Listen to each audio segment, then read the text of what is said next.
2025 Board of Douglas County Commissioners 5:30 business meeting. We have Commissioner Kelly with us here remotely, but we are all here today and present for our meeting ahead. Paper copies of the agenda are available on the back table if you're here with us in person. The full packet with all available information is on our website. Reviewing our full agenda, first we will consider a consent agenda, and there are 7 items on that this evening, after which we will have general public comment. We welcome general public comment for addressing issues that are not on today's agenda, but are otherwise related to county business. Given our limited time and the need to have an orderly and efficient meeting, we do apply certain rules regarding public comments. We'll do our best to enforce these rules consistently and without regard to the point of view expressed by the speaker. Each speaker will be limited to a total of 3 minutes of speaking time. However, we do accept public comment of any length in writing. Individual speakers may not donate unused time to other speakers. All comments must address topics within the jurisdiction of the County Commission. And we reserve the right to mute and remove any speaker whose comments are threatening, aggressively hostile, or belligerent. Campaigning for public office during public comment period is not allowed. Please give your full name and residence for our meeting minutes and address your comments to the commission directly. We will hear from people here in person first, then we'll look to our Zoom meeting attendees. If you are online, please plan to use the raise your hand function so staff know that you want to make comment, and we will call on you and allow you to do that virtually. Please also know that comments received by the commission during our meetings do not necessarily represent the views of Douglas County government, but we do value the input. We don't usually respond to general public comment on the spot, but if you leave your contact information with county staff or reach out to us separately, we will try to get specific questions answered. After our general public comment concludes, we'll move on to our regular business agenda for tonight. There are 3 items on the regular agenda, and a review of revised fee structure for ambulance fee revenues, a behavioral health project funding overview, and then an executive session as well for commissioners. For each action item, we will hear from staff first or an applicant, if that's relevant, followed by questions directly from the commission, and then we will open the floor for public comment that is relevant to that item specifically. Once public comment is concluded, we will bring that item back to the commission for further discussion and a vote on action items. Lastly, a recording of this meeting will be available on the county's YouTube page and website. And this evening, I didn't mention it in my preamble, but we actually have a proclamation, which is not a weekly thing, but a special thing. We've got a proclamation for Juneteenth that Commissioner Willie has volunteered to read, and then we've got some guests who we'll invite to share more information. Thank you, Commissioner. So we have a proclamation for Douglas County Juneteenth celebration on June 14th, 2025. Whereas Juneteenth is the oldest known celebration of the ending of slavery, dating back to June 19th, 1865, the day on which Union soldiers landed at Galveston, Texas, with news that war had ended and that all slaves were now free, even though President Lincoln had signed the Emancipation Proclamation 2.5 years earlier. And whereas Juneteenth has become a tradition of celebrations that began following the reading of the proclamation by General Gordon Granger in 1865, that has lasted over 150 years, and today is hosted in cities across America, featuring rich traditions, including celebrations in the form of festivals, parades, and oral histories. Also known as Freedom Day, it has continued to be a highly revered event across the country as a time for honoring one another and the memory of all those who endured slavery, and especially those who moved from slavery to freedom. And whereas Juneteenth allows people of all races, nationalities, and religions in cities across the country to join hands to acknowledge a period in our history that has shaped and continues to influence our society today. And whereas Juneteenth today celebrates African American freedom, while also encouraging self-development and respect for all cultures. And whereas Lawrence and Douglas County will commemorate Juneteenth with a number of events on June 14th, 2025. Now, therefore, let it be resolved that the Board of County Commissioners of Douglas County, Kansas, hereby proclaim and celebrate June 14th, 2025 as Douglas County Juneteenth celebration, and call upon residents, government agencies, public and private institutions, businesses, and schools to commit our community to increasing awareness and understanding of our shared history and how it shapes our lives today. Adopted this 11th day of June, 2025.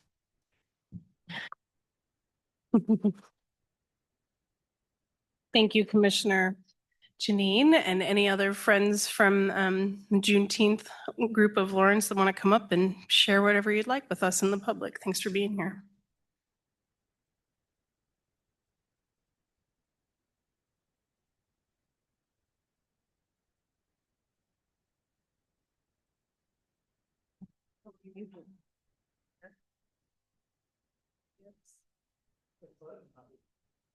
If you push that button, Janine, on the microphone, the light will turn green and then you're live. We are a part of the Lawrence, Kansas Juneteenth organization, which is a nonprofit 501c3. And I just want to share some exciting events that we have going on this week. We're starting with the blood drive that you can go to Brandon Woods between 10 and 3 and give life of blood. We have our Underground Railroad tour that starts at 8 a.m. It is sold out, but it is a free event. And then we have the parade, and you guys, please come out. We have such fun dance teams. The community is coming out, all the different entities with the city and the county. We have one of the best drum lines in the state of Kansas that will be here this year. And then we go down to the park, South Park, to celebrate. We have live music, spoken words. We have essay winners. Our theme this year was Standing as One, Love Over Fear. 15 acts on the stage. We have a kids corner where there's a lot of health and wellness activities. They all eat for free. So bring your families out. That's from 1 to 4. But definitely this is an event where we're trying to pull in the community and us all gather as one. Okay? And vendors. Oh, we have food vendors. Oh my goodness. We have oxtails, ribs, chicken, fish, it just goes on and on and on. But we have retail vendors. We have our tablers, where a lot of them are our community resources here in the county and the city that are there to give resources out to the community members. Okay. So thank you for having us, and thank you for the proclamation. Thank you, Janine. Thank you all for being here. I do have this proclamation. It's missing Commissioner Kelly's signature, but you're welcome to take it. We can get that filled in for you later if you'd like. If that's what you want us to leave it with staff and get it to you later? Yeah. Okay, we'll do that. Thank you all for being here. And it's such a great community event. It gets bigger and bigger every year. I'm excited for it. We'll see you Saturday.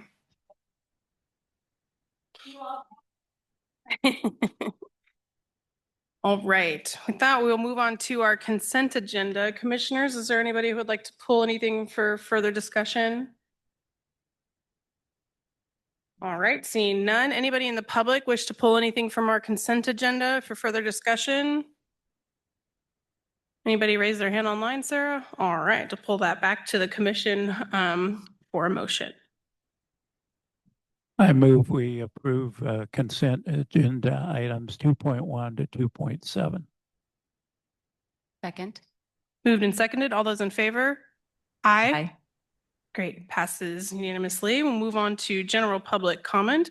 Is there anybody here that would like to provide general comment related to items that are not on today's agenda? Come on up.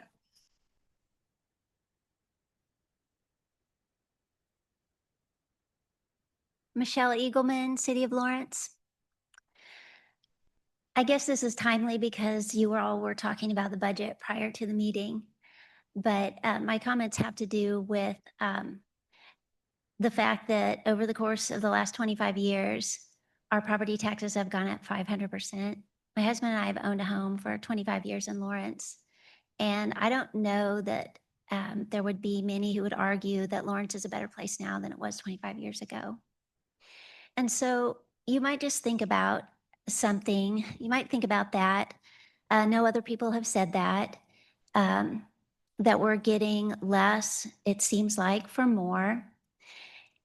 And I wonder why the committee just doesn't seem to listen. And I thought, well, maybe we're just not eloquent enough. Maybe, we haven't really struck the right chord. And so I enlisted the help of probably the most eloquent person who's written in the English language, William Shakespeare, to help try to make a point.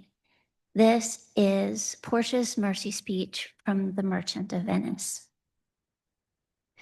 The quality of mercy is not strained. It droppeth as the gentle rain of heaven upon the ground beneath. It is twice blessed. It blesseth him that giveth and him that taketh. 'Tis mightiest in the mightiest. It becomes the throned monarch better than his crown. His scepter doth show the force of temporal power, the attribute to awe and majesty, wherein doth sit the dread and fear of kings. But mercy is above the sceptered sway. It is enthroned in the hearts of kings. It is an attribute to God himself. An earthly power doth show likest gods when mercy seasons justice. Therefore, Jew, though justice be thy plea, consider this, that in the course of justice, none of us should see salvation. We do pray for mercy, and that same prayer doth teach us all to render the deeds of mercy. I've spoke thus much to mitigate the justice of thy plea, which if thou follow the strict course of Venice, must needs give sentence against the merchant there. Thank you. Thank you, Michelle. Is there anybody else here with us in person that would like to provide general public comment? Okay, seeing none in person. Anybody with their hand raised virtually? All right, we'll go ahead and close general public comment and move on to our first regular agenda item. And I'll invite up our friends from LDCFM and let Sarah kick us off. Thanks, Commissioners. While John Darling, our medical chief of emergency medical services, I believe is his title, is going to come forward and talk to commissioners. It should already be on there, John. Is going to give us a presentation on LDCFM ambulance revenue. I want to kind of put this in context. Earlier this year, the commission updated the code for the ambulance code, and it was also adopted by the city, and are you good? Okay. And so it says that now the county administrator and the city manager can update the fee schedule. But as a part of this transition, we really want to kind of update you as to what we're planning to do and then how that's going to impact the revenues you receive as a part of the proposed budget. So this will allow you to go into a little more detail on that, but this is also as a result of the change we had earlier this year. I'll turn it over to you, John. Okay, thank you, Sarah. Thank you, commissioners. So this is revenue projections that we've got for 2026 based on where we're at here in 2025. To start off with, okay, give it just a second to catch up. So we have two main sources of revenue from our EMS. One is for fees we charge for ambulance services, and the second is for EMS standbys. That's when the University of Kansas or other athletic or other events request an ambulance and/or fire crews for standbys. So the major changes that we're looking at moving into 2026 is that we're going to be looking to increase those ambulance service fees, as Sarah alluded to keep up with the rest of the market and inflation since the last time they were changed. I'll go over those shortly. We're also increasing EMS standby fees to cover the full extent of the cost of providing them. And as you remember, when we changed the code, we also enabled third-party ambulance services to operate. So we'll be looking at transitioning away from providing those in 2026. So the first two basically increase revenue. The last bullet point kind of takes them away. And when we do all the math, the headline number is that at a 67% collection rate, kind of the low end, we're projecting 3.5 million. And at a 76% collection rate, we're projecting 4 million in 2026. And the rest of this presentation is designed to explain how we got to those numbers, but that's the upfront story. So the first thing I want to talk about is those ambulance service fee changes. So what you see here is sort of a market comparison and also what Medicare and Medicaid allowed us to charge. So the leftmost column is our current rates. The column right next to that is our market average. And it lists each one of those as different types of services that we can provide. So what you'll see is that we're a little above the market average for non-emergency services. But when it comes to the emergency services, which is our BLS, ALS, and ALS2, we're below the market average. And we're also below the market average when it comes to mileage. And John, can you go ahead and make sure people know what BLS and ALS? Oh, sorry, yeah. So BLS stands for basic life support. That's basically the kind of care that we can provide without administering medications into the skin using injections and things like that. And then ALS is the more advanced services that are provided by our AEMTs and paramedics. Thank you very much. And then specialty care transport is a new thing that we're allowed. It's a billable code that we can charge to Medicare and Medicaid, but we did not previously have a fee established for it. It's not something that we do very often, but certain transfers that have certain levels of complexity, we would have the ability to charge an additional amount for those. And if you see the two columns in the middle of that, Medicaid and Medicare allowable, that's basically the maximum we will get reimbursed for those services from those two programs. So we can set our fees and rates to whatever they want. We only get the amount that's allowable to be charged. A couple of things to point out there is that our mileage rate, which is what we charge per loaded mile when we actually have a patient driving them to a facility, is currently $9.23. Medicaid will actually allow us to charge $13.20. So we're actually leaving money on the table right now versus what we could be reimbursed for that service. In addition, Medicaid and Medicare will both allow us to bill at a rate in the $800 range for specialty care transports if we have that fee established. We currently don't, so we're billing at the ALS emergency code, which is reimbursed substantially lower. So that's not going to be a huge revenue stream because it doesn't happen often, but that is a thing. So when you look at what the market average is, and then what also inflation has done, we basically come up with our changes. And I'm going to go over those on the next graph because this gets a little complicated. So a summary of our proposed changes is that we're not going to make any changes to our non-emergency fees because they're at or above the market average. Our emergency service fees, BLS, ALS, and ALS2, we want to increase by 28%. That keeps us up with the rate of inflation since 2018, which is the last time that these were changed. And it's also roughly comparable to what the other regional agencies are doing and charging for those services. We want to increase our mileage to the market average, which is also commensurate with what we were able to bill. And then add specialty care transport. And there's some other services that we provide from time to time that we don't currently have fees built out for. And so this will allow us to be a little more precise in targeting fees and revenue and reimbursement. So when we look at EMS standby fees, so that's not for an ambulance transport, that's for when we're providing that. Previously, we were billing for those at our overtime rate, but we weren't capturing the full cost of providing that service. So we weren't charging for the additional benefit time that we were accruing. We also didn't charge anything for like the wear and tear on our apparatus and equipment. So we're now charging the full cost of providing those services and the full cost of the vehicles and apparatus at the FEMA reimbursement rates. So that's the changes we'll be making to fees. Now I want to talk about how we get payment for those ambulance services, whether it's ALS, BLS, ALS2. So this is data from 2024, which is our last full year, and kind of a breakdown of the sources of payment for each. So 54% of the patients of the transports that we did, times we transported a patient, the payer for that service was Medicare. And as we remember, Medicare caps us at a maximum allowable fee and mileage that's below our fees currently. It's below the market average, but we are allowed to accrue that. Medicaid is another 11% of our business. That also has capped allowable charges, but remember, they allow us to charge more than we are currently charging for mileage. So that's how we can, that's one revenue stream we can tap into right away. The second to last is about a quarter of our patients are with commercial health insurance. What do you think of your Aetnas, Humanas, Cignas? And those are the ones that we are typically able to get reimbursement at the full rate.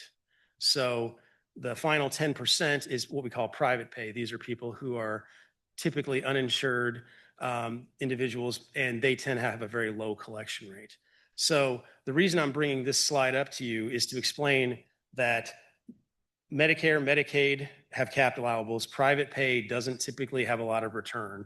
So commercial is where we tend to see the ability to recover our full fees. So the point of that is saying a 28% increase in ambulance fees does not equate to a 28% increase in revenue. We're really talking about what we can get from that quarter of our patient population. So another thing I want to talk about as we talk about those individual payments, because I want to make it clear that we are trying to provide services and recover expenses, but not become a burden on the most vulnerable members of our population. So we don't have any minimum payments required. As long as people are making any amount of repayment, they remain in good standing with us and continue to make progress throughout the time. So there's no like, you have to make, $50 a month or $100 a month. In addition, there's no interest charges or late fees. So you can pay those ambulance service costs off over a period of months or even years. So effectively it works as a 0% loan for the cost of that service. They don't have to get that. In addition, we don't report any ambulance bills to credit agencies. The law has changed, so we can't report medical debts under $500, but as a policy, we don't report them even over $500. We also don't sell them to private collection companies. What we do is we forward unpaid debts to the Kansas Set-Off Program. So if in the future, a person who has an ambulance bill gets a large tax refund, becomes a state employee and has wages, or wins money on a lottery or casino, at the point that that person is then able to pay, we can recover our costs, but we're not coming after them when they don't have that ability. So now I want to turn to talking about how we calculate our collection rates, because all of our, really, that's the majority of the revenue we bring in. And therefore, what we think our collection rate is determines what we think our revenue is going to be. So I want to explain how we get there. So this is an example. These are not our numbers, but if we said we had a situation where our gross charges, if we took all the ambulance transfers we did in a year and said, hey, the full list price of those is $1.5 million, that would be our gross charges. But we know Medicare and Medicaid will only allow us to charge a certain amount of it. So in this example, I'm going to say that we said they will not let us charge $500,000 of that, which means that our net claims is $1 million of what we could reasonably expect to recover for the services we provide. So now if you say the actual revenue that we recovered was $750,000, how we calculate our collection rate is that $750,000 as a proportion of that $1 million that was our net claims. It's not out of the gross of 1.5. So in this particular example, we'd have a collection rate of 75%, even though at first glance you might say, okay, well, 750,000 out of 1.5 million looks like a 50% collection rate. That's not a reasonable expectation because some of that was never going to be recovered. All of that is to explain when I talk about what our collection rates is. If you have questions about how we got to that math, that's why that's there. So looking at 2024 ambulance service revenue, our gross charges were $5.8 million. We adjusted for the Medicare and Medicaid about $1.2 million, which left us with about $4.5 million in net claims. And we collected $3.4 million in incident revenue for a 76% collection rate. Now that $3.4 million, I want to put a pin in that. We'll refer to that later because that's only for incidents that happened in 2024. It doesn't count revenue from incidents in prior years, which will become important in a moment. But staying with that for a moment, looking at what type of services generated those fees, of that $3.4 million, the vast majority of it was response to 911 emergencies, so $2.8 million. Emergency transfers, which even with the change code will continue to be LDCFM responsibility, is about another $250,000. The non-emergency transfers, we generated about $340,000 in revenue from 2024, and we expect to not bring that in if we're able to successfully outsource that to third-party providers. So that's where you kind of see what the numbers are. So that will be a change. It's not a drastic change, and we have some other things with the ambulance service fees that are designed to recoup that. So now I want to talk about historical collection rates. So what you see is what we budgeted at the beginning of the year for 22 through now. So 2.4, 2.5, 2.4, and 2.6 million. Our actual revenue. So 2022 was an outlier year for us for several reasons. We had some issues with staffing. We also had some issues with technology. One of the biggest issues was that we were debating if we were going to continue to do our own billing or outsource it. So we left positions unfilled for a significant part of the year. So we didn't meet our budget target in 2022 and had a 51% collection rate. However, if you note 2023 and 2024, previously we brought in 3.4 million from incidents in 2024. However, we actually collected 4.3 million because what happened is, we don't necessarily lose the revenue that we should have collected in 2022. What happens is the revenue cycle gets elongated, and so that money comes in later years, which looks really good for 2024, but that's not how we want to do business moving forward. We want to have the revenue that we generate from the services provided that year come in that same year. So if we take 2022 as an outlier, the two other years in recent time is the 67% in 2023 and 76% in 2024, which is kind of the range that we used for our projections for 2026. And just for knowledge, we budgeted 2.6 million from 2025. we are on pace based on the first quarter to make 3.2 million from ambulance service fees in 2025. And that's under our old ambulance rates, not under the revised rates that we'll be establishing. So that takes us to those two projections and kind of brings us full circle to the revenue projection. So the left-hand column is the 76% collection rate. The right-hand column is the 67% collection rate. So again, this is also assuming that we had the same call volume in 2024 as we did in 2026. We are working very hard to bend that curve to stop that year-over-year growth and ideally even bring it negative. But I don't know that we're there quite yet. And so I think it's reasonable to assume we're probably going to be at least as busy in 2026 as we were in 2024. Assuming that's the case, it's 7.6 million in gross charges. We do have to adjust more because even though we raised our rates, Medicare and Medicaid don't raise their allowable amounts. So that's 5.4 million that we can actually collect from. At a 76% collection rate, that's 4.1 million. At a 67% collection rate, that's 3.6 million. We take the same amount out for that non-emergency transfers of about 340,000, and then we add back the EMS standby revenue, which is increased. I believe this year we estimated 170,000 based on building the full amount of the services, and the trucks we're now saying about 210,000.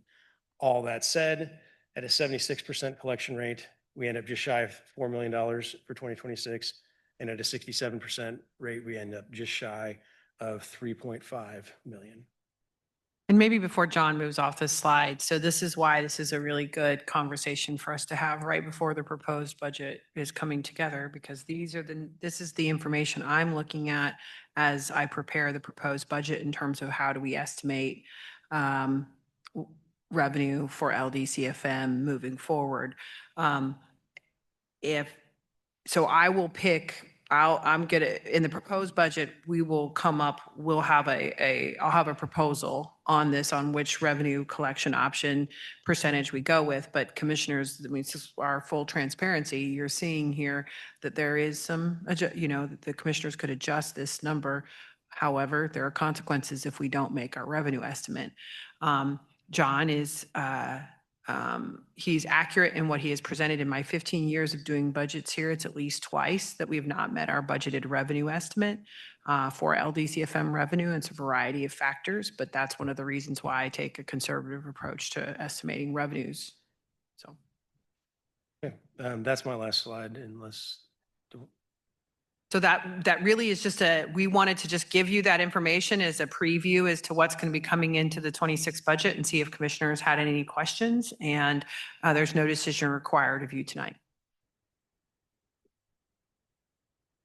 I have a few questions. So John, can you stop sharing? When talking about the collection rate there, are you really speaking only of that private pay piece? I mean, commercial insurance, is there a pay issue there? Tell me where where the gap is.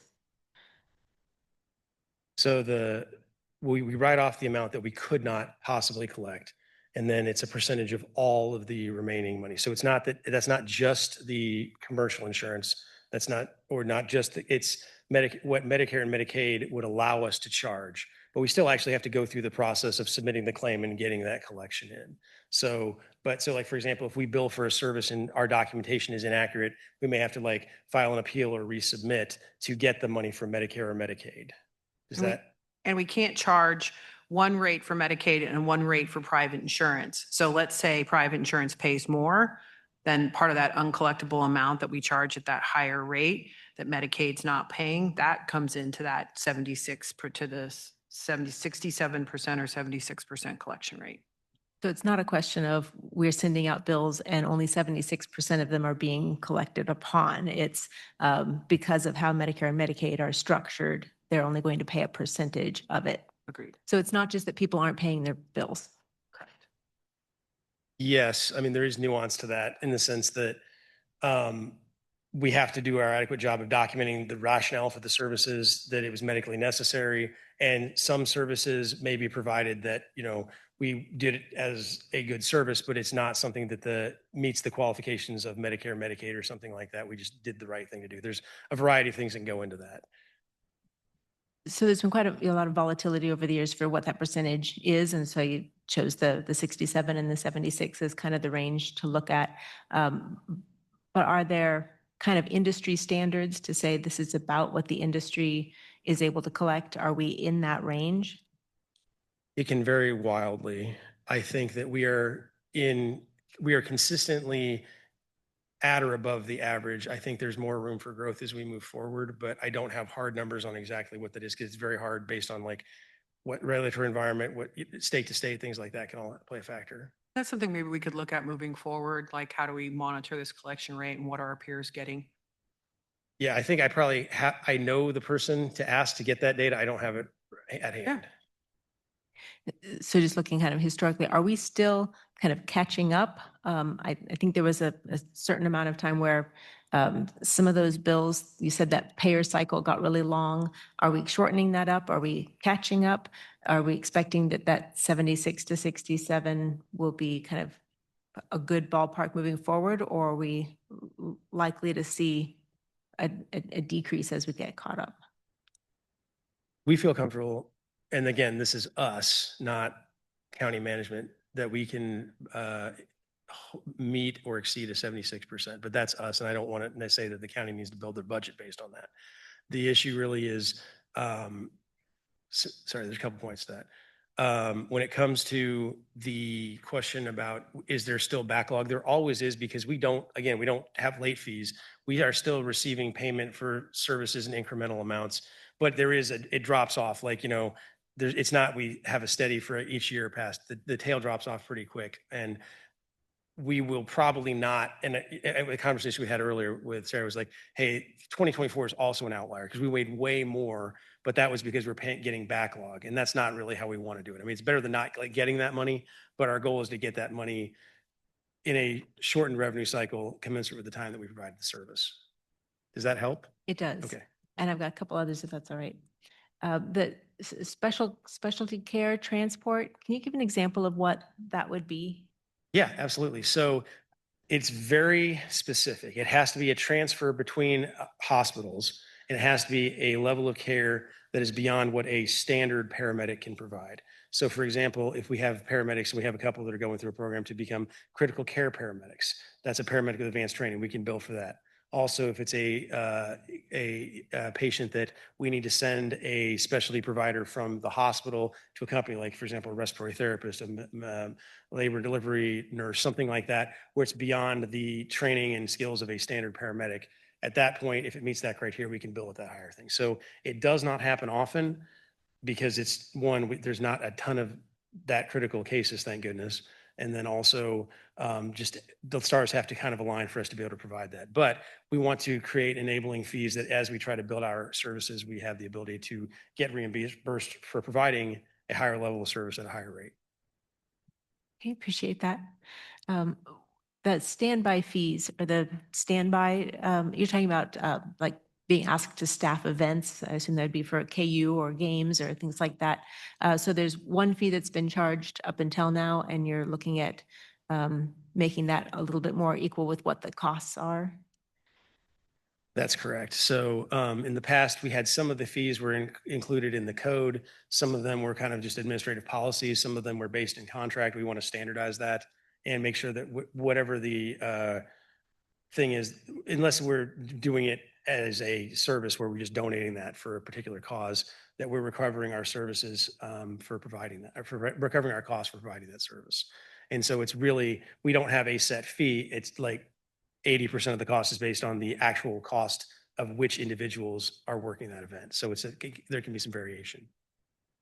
So I imagine KU is one of the big users of that service. Yes, absolutely. But we also have some, Baker will request us for events. We've staffed high school events. We've staffed community events. We've staffed, races, things like that, athletic events, sometimes fights want to have standby. There's a bunch of different things we can do, but that's when we provide that service. So once you establish a fee, is there any leeway over when that gets applied? So if it's like a football event versus, I remember the polar plunge that the LDCFM staffed that, but it's a fundraiser for charities, would they also be on the hook for the same price, or is there some leeway there? So the price varies based on who's working that event. And we have donated those services in the past as well.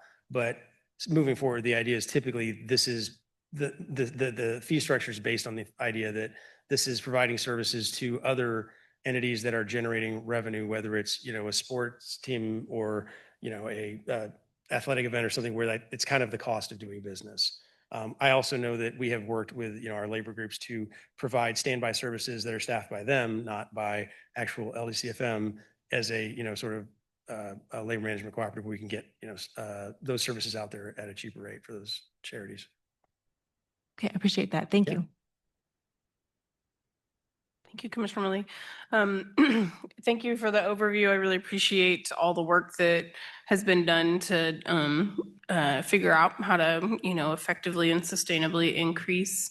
And it sounds like you've really taken a holistic approach and looked at sort of all the different angles and pathways. So I really appreciate having a better understanding of where we were and where we're at. I'm curious, and if you said it and I missed it while you were talking, I apologize, but what do you anticipate sort of the internal process of occasionally, periodically reviewing these rates? So for example, figuring out that mileage, we weren't billing for as much mileage as we could, you know, that was allowable. I know those rates change periodically over time, right? So what kind of internal process do you have to make sure we're sort of keeping up to par instead of playing catch up in the future? Absolutely. Thanks. Appreciate you asking that question because I didn't really address that effectively. So the previous process, that was all included in the city and county code. So anytime we wanted to update our fees, we had to go through changing an ordinance, change the city code and the county code. And that can at times be cumbersome. And so I think that's where you sometimes find ourselves playing catch up. The new code language that's been approved by the county commission and is in the process of being approved by the city commission empowers the city manager and county administrator to jointly set a fee schedule.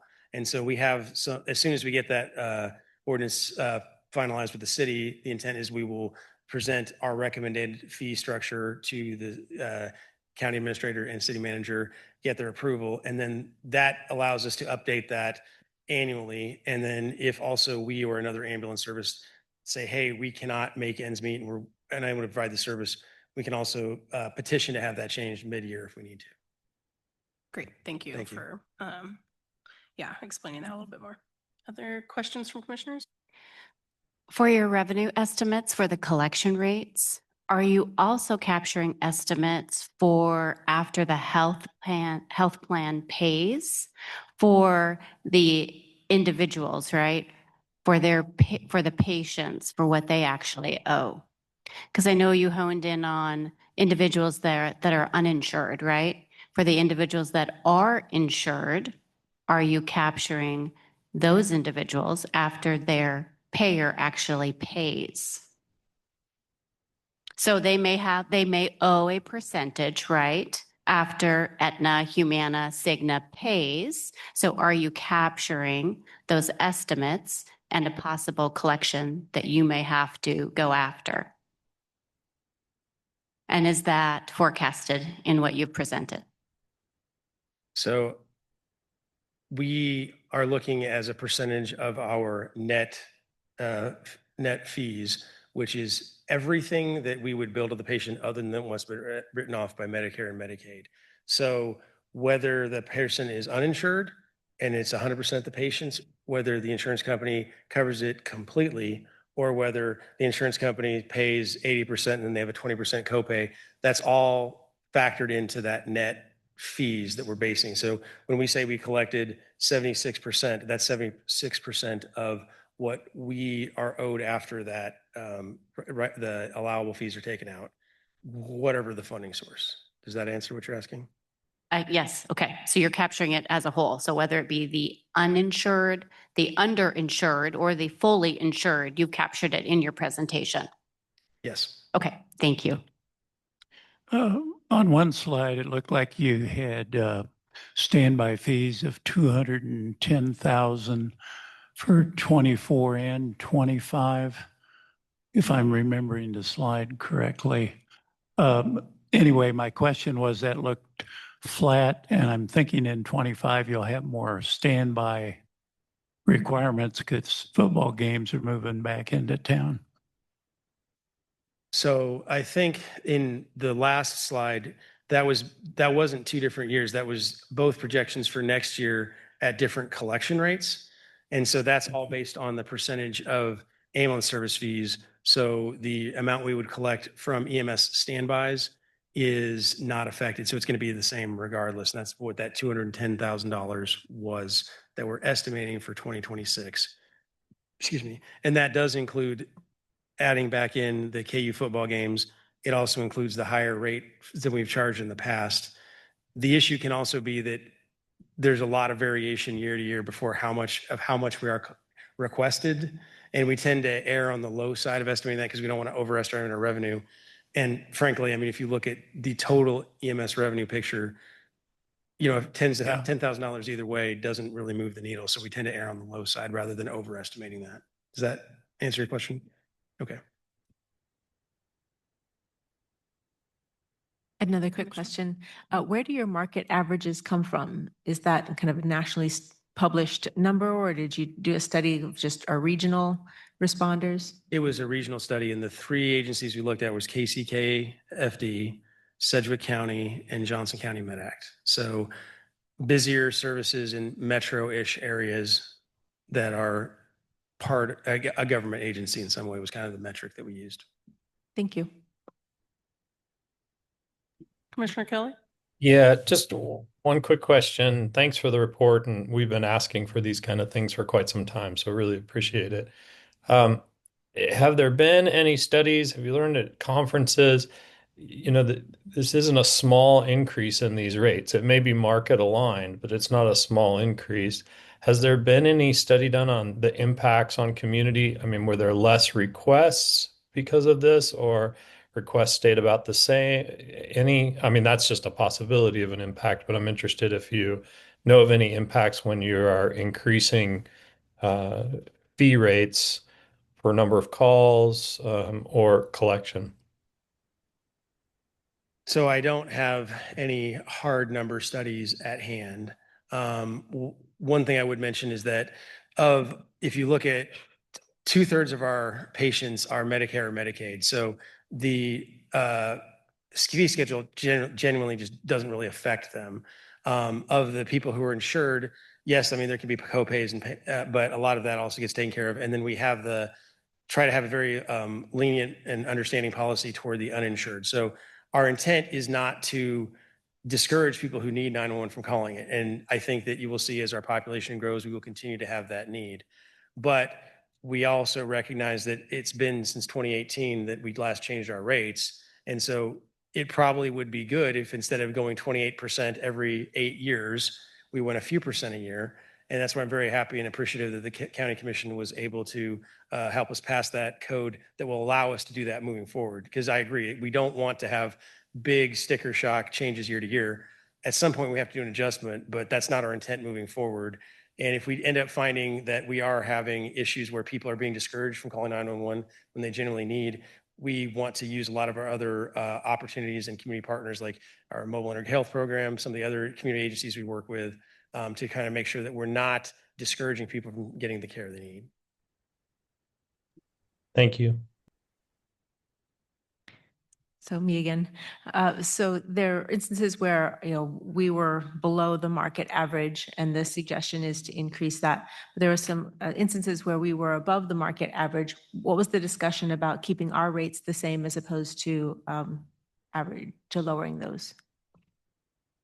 So part of it is our intention was to get out of the non-emergency transfer game and shift that over to private agencies. So we didn't spend a lot of time trying to dissect what those rates should be. And with the expectation that while they are slightly above market, they're a lot less above market for the non-emergency services than our emergency services were below market. So the expectation would be that if we wanted to try to change them, in a few years, they'll probably be at market average, and then we'll just keep them up there. And ideally, that will be something that we aren't using 911 resources to perform. So we probably could have spent a little more time dissecting it. We just kind of said, hey, we're going to let it ride. It's okay. I'm comfortable with your explanation, and maybe that leaves room for these third-party organizations to come in and find a reason to bid for that work in Douglas County, because I know that that's one of the things that those non-emergency transfers really stress our people and strain our resources because they're then out of county when we need them to be in county. So I appreciate that. Absolutely. Thank you. Commissioners, any further questions? I have one statement that I think is worth making every time we talk about this, and I want to make sure that I correct you and you can let me know.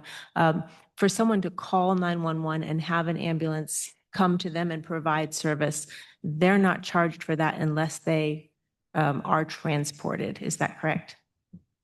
Generally, yes. There are exceptions where, and I'm glad you asked that question because I didn't want to spend much time on it, but now I get to, where we will show up and provide, like, basically administer a medication, like, for example, a diabetic with blood sugar.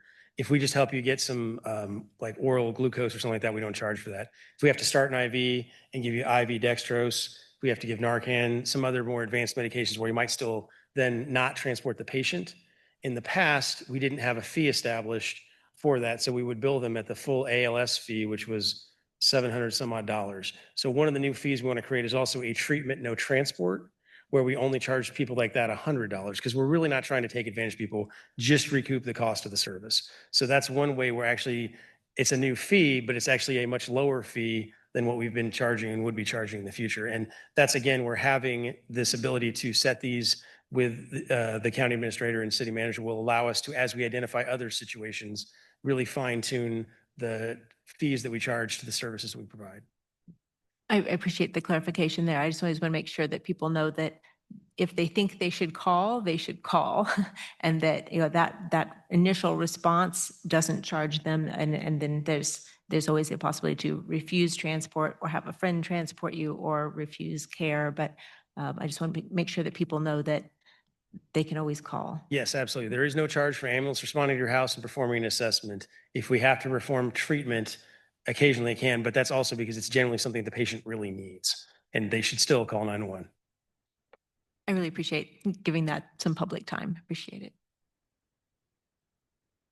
All right, commissioners, with no other questions, we'll go ahead and open this up for public comment. Is there anybody in the room with us who would like to provide public comment on this agenda item?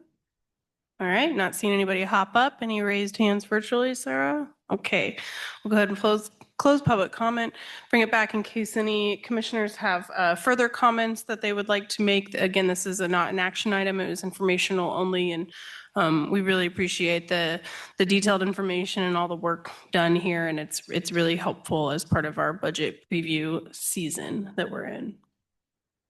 Commissioners? I do just really appreciate the report and the effort that goes into this. And I know every 5-10 years, it's really important to make sure that we keep current, and having the ability to be more flexible in the future, I think, is an important tool also. Okay, with that, we will move on to our next agenda item. Thank you very much for that presentation and time.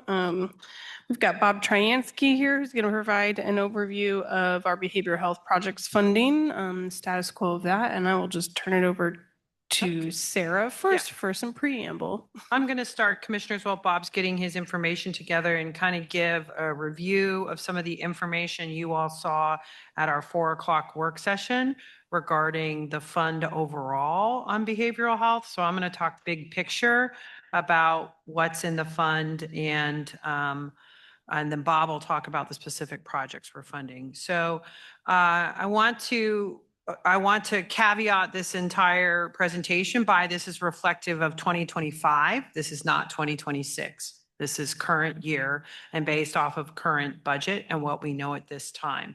So these numbers will look different when you get them in a month for the 2026 budget. Our actual fund balance in the behavioral health fund was at the beginning of 2025 was just around $20.7 million. We anticipate revenue into this fund of about 12.7. That revenue, if you see the little note at the bottom, includes 6.6 in sales tax, and that is the sales tax related to the quarter cent behavioral health sales tax the county gets 100% of. That is only 52% of the revenue in that fund. There's also 5.2 million in property tax funds that are levied in the general fund and transferred over. And so for those of you that have been around for a while, we used to not combine these dollars. We started combining these dollars about 2 years ago to be reflective of, there were expenses both that the general fund had previously borne for paid out of property tax for behavioral health, and then there were these sales tax dollars. And so to not displace the property tax funding, we combined the two. So there's not $12.7 million a year in sales tax revenue. There's only 6.6. And then the 5.2 is property tax dollars that were used before we ever had the behavioral health sales tax fund, that were used to support behavioral health projects in the general fund. Our anticipated expenditures, and Bob's going to go into a lot of detail on these, on what we spend this money on every year. In 2025, we are anticipating expenditures of 10.8 million. So that's ongoing operating support. The largest recipient of those funds is Bert Nash. That means if you subtract those two numbers, that in 2025, we had around $1.8 million that was not obligated. Every year, the commissioners get to look at that and make those decisions as we go through the budget. And then in 2025, we had one-time expenditures of around 3.1 million that were spent on capital. And I'm going to go into some detail on those. We have a 25% fund balance target for this fund because it pays for operating dollars. So that operating target on top of that of trying to maintain the fund balance target is 3.2 million. And which would mean then if you subtract all of this out, that there is 14.4 million available for one-time capital projects. In 2025, the county commission moved $917,000 of projects that were previously paid for in the general fund with property tax dollars to the behavioral health fund and did not add revenue to that fund. They did that so that they could lower the mill levy as one of the many things we did to help lower the mill levy in 2025 of 2.9 mills. So the commissioners moved these projects that are eligible for the behavioral health sales tax fund to that fund to help us get to that mill levy reduction we were trying to get to. In addition, there was one new ongoing project added in 2025, and it was the flexible housing pool, which supports housing supports for people in our community that are experiencing homelessness and works with our partners at Bert Nash. This is the listing of one-time projects in 2025 that received financial support. So about $3.2 million in total, some great projects, including transitional housing with 9th Street Missionary Baptist and Family Promise, family emergency shelter with City of Lawrence, women's transitional substance use disorder housing with DECA. And that is all I have. And then Bob is going to dive into more specifically what is funded ongoing in 2025. Thank you, Sarah. Are there any questions on that piece, just to give you the basic framework here while I am talking to myself, as I do when I'm trying to get something to share on Zoom? This is Commissioner Kelly. My question, Sarah, sort of going back, as you mentioned that we have, I think if I caught that right, we added 917,000 and then another 600,000 for a total of 1.5 million of ongoing expenses that are, I mean, you could say that that's coming out of our fund balance. Is that fair to say? No, Commissioner, I would say that those are coming out of that. In 2024, you would have had, instead of 1.8 in ongoing revenue that was not obligated, you would have had 2.3. Does that make sense? So as behavioral health projects have come online, we are working to track our ongoing revenue with our ongoing expense. The balance that's built up in there was built up when the tax was levied basically before most of these services came online. As commissioners know, I spend a lot of time trying to make sure that our revenues and our expense meet, and that we're not dipping into our reserve accounts to pay for ongoing operations. So I'm more focused on what is our ongoing revenue into the fund and our ongoing expenses. So does that help? I think so. I think we may be saying the same thing just in different ways. So what I was trying to understand is the choices we made in the previous budget to move ongoing costs into what you're saying is it did not impact fund balance. It fit inside the unobligated funds that we currently had. Correct. Right. Okay. I got a question. What would the fund balance ever be used for? For those one-time projects that you saw on that slide. So the $3.1 million that we spent in 2025 for transitional housing, Cardinal, DECA, 9th Street Missionary Baptist, that's what those projects have been used for. And other projects in the community. We really just want to align those with one-time expenses that are not reoccurring. I think I heard you ask Commissioner Dorsey about the 3.2 Yeah. that that is the fund balance, not the one-time dollars. Oh, so the to have the 3.2? 25% fund balance. That would target. not be spent. That would be used as like all of our fund balance targets, that we have a 25% fund balance operating reserve in case we had a downturn in the economy and, we just needed time to adjust. So that 3.2 would be our operating reserve, and ideally would not really be touched. So if sales tax revenue dropped to 5 instead of 6.6, It would give rather us than time cancel programs, you would take it out of the. for a period of time until we could transition to a different funding source, and that would give us time to become more sustainable into that funding. Another scenario I think that's pretty serious in terms of thinking about vulnerability for the way we've built this house and we've built this system is with the changes that are happening at the federal level and also at the state level, there are pressures that will come to bear on the funding that is used to support crisis centers throughout the state of Kansas. And so the $3.1 million that we currently receive from KDADS has been a vital base of support for the TRC. And in terms of the future, very uncertain. So, being prepared to be able to maintain and adjust and respond to what is coming is something that's real important. So I'd like to also just kind of try to set the framework for a discussion of what we're doing this year and how we got there.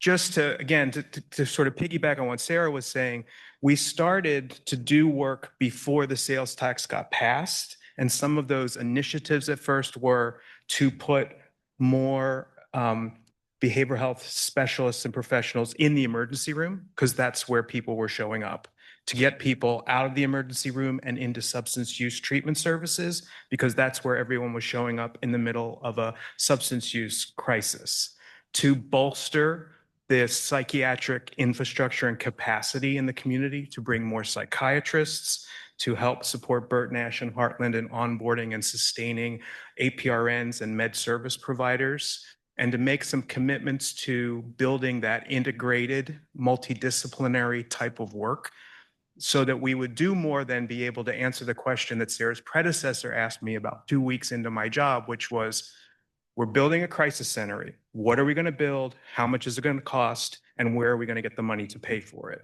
What we've done over the last 5 years, because of collaboration with our partners, because of leveraging funds, federal funds, private foundation funds, funds at the state level, is we have been able to really make a 5-6 year initiative here where we have built a system of care, not just a crisis center, a recovery campus with 2 additional levels of housing, integrating peer support across the system of care through the varieties of treatment teams, whether it's an assertive community treatment team or a homeless response team or people that are working in a residential treatment facility. These are examples of the components of a fully functioning system of care. And we have, I would say, working collaboratively, been very blessed to be able to do so much more than we envisioned in terms of what we were going to pass or ask the community to support that sales tax to do, and manage the resource so that we could do comprehensive things. So where we are, if we just look, I'm going to walk you through where we are this year and the decisions that were made through last year's budget process, and invite you in to, ask some questions and clarification, because on the day that we have the behavioral health project's budget hearing, this is something that I tend to go through very, very quickly because we want to have time for our partners to answer your questions. Another question that's come up is, what is the plan for spending these dollars? And my response to that question has been, for the last couple of years, the strategic plan for behavioral health projects is the behavioral health plank of the Community Health Improvement Plan. That is as Jonathan Smith will say all the time, that is not the county's plan. That is not the city's plan. It's the Community Health Improvement Plan. We convene conversations over the course of a year with all of our partners, with stakeholders in the community, a very thorough process of saying, what are the priorities that matter to the community? Those are embodied in the last iteration of the plan, which governed some of our priorities in budget last year, and the new iteration of the plan, which I attached to the agenda report. I attached the behavioral health focus area. But in the previous framework, we had 3 priorities. 1, prioritize prevention. 2, promote integration across the system of care. And the third area was to improve access to care. So everything that we've done is kind of linked to those 3 priority areas. And those continue, and I will show you where we are and where we're going in 2026. But based on that, here is kind of how we have funded and framed things. Okay, good, it's moving. So the first section is prioritizing prevention. Basically 4 sort of major initiatives or commitments. The first is support Engage Douglas County. Engage Douglas County is a community-wide prevention coalition that is convened and managed by DECA to implement the initiatives that you see down there, to support a youth empowerment and prevention coalition of youth, to implement evidence-based practices such as PACS tools and good behavior game in pre-K and elementary settings, sources of strength in secondary schools, to work with our law enforcement partners in all the municipalities to implement Handle with Care, which is a signaling system where when law enforcement or EMS are on a scene of a traumatic experience with a young person, there's a message that goes out to the school district so that the teachers that are wrapped around that young person just know Handle Johnny with Care. It's a pretty simple thing, but it's pretty impactful. And we've been surprised when we look at the data of the number of Handle with Care alerts that go out in the course of a year, particularly in the city of Lawrence. We braid funding with DECA braids that funding with a federal grant, the Federal Drug-Free Communities Grant. And so there's an example of, the funding braid that allows us to do this work in a sustainable way. We offer free access to an app, a behavioral health app and platform called MyStrength. We are taking seriously the idea that suicide is preventable. And as a community, we should be aiming for 0 suicides. And then some work in tobacco cessation. And this is an area where, the folks in the behavioral health partners plank and Live Well and the plan, there's a lot of work being done around tobacco cessation. Douglas County is a community that's made a lot of progress in stopping tobacco use and reducing tobacco use. So those are the initiatives under prevention. Questions on those 4 kind of simple things? Okay. Actually, Bob, I do have a question. So you started off that with the Community Health Improvement Plan, the desire is to have pretty much all funding requests ladder up through it, correct? So currently, do all requests that come out of the behavioral health, everything that is funded out of the behavioral health fund, is everything laddered up through the CHIP? I would say as you go through the budget requests, we did say to partners that we wanted you to start to tie things to the specific strategies in the community health improvement plan. Some of our partners have done that more. Yeah, I would say they are, but they're not all just in the Yeah. behavioral health plank. There are some in the housing plank as well. So they're not, so it's throughout the CHIP, not just the behavioral health plank. Okay, so we have two different. You'll see more of it this year in the requests that were submitted and in the narratives that you'll get from admin in terms of than you did last year. But no, everyone is not linking each of their requests to a specific piece of the plan yet. Yet. Okay, but that is the plan moving forward, is to have it linked? That is the aspiration that we are trying to cultivate and promote and grow into. Okay. And then how are we tracking My Strength? Good question. And the answer is we're not doing a great job with My Strength. So the goal is to have 12,000 users in Douglas County. The implementation of My Strength is something that suffered quite a bit through COVID. And I think we're just getting back on our feet. The vendor changed, the platform changed. There were a lot of changes. And I think it's now a good time to start promoting the use and adoption of that tool. My Strength works best when in a clinical setting, a provider introduces My Strength to a patient or client. And we need to do some work. The whole workforce has turned over in terms of people that were promoting My Strength in our individual partner agencies. So there's just a lot of opportunity for growth. That is an area we have not done well. I think we have about 2,000 users and we'd like to have 12,000. How many years have we been paying for My Strength? This is our 7th year. Okay, so we've been paying for My Strength for 7 years, and we only have approximately 2,000 users. 2,000 users.